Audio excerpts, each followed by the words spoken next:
ভাইরে ভাই, কাহিনী তো আসলে অন্য জায়গায়, আসল কাহিনী আসলে অন্য জায়গায়। এ জুলাই সনদ ফনদ হাবি জাবি এগুলো হইল ভুয়া কথা। মূল কাহিনী হইল মানে বাপের দেশ পাকিস্তান, তাগো সংবিধান এখন পর্যন্ত একাধিকবার প্রণয়ন একাধিকবার বাতিল করছে। এ পর্যন্ত সম্ভবত 3বার পাকিস্তানের সংবিধান বাতিল করা হয়েছে, আবার নতুন করে প্রণয়ন করা হয়েছে। তো এখন এই ফাঁকি বীর্যে জন্ম নেওয়া রুহানি সন্তানদের বাপের দেশে এতবার হয়ে গেছে, অথচ বাংলাদেশে সেই 72-এর সংবিধানে রয়ে গেছে।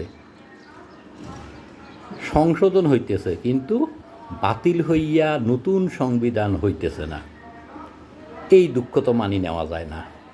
অতএব 72-এর সংবিধান যেভাবেই হোক এদেরকে পরিবর্তন করার চেষ্টা চালিয়ে যাইতে হবে। বাপের দেশে হইছে, এই দেশে হবে না কেন? এই দেশেও হইতে হবে। এটাই হইল পাকি বীজদের আসল কাহিনী।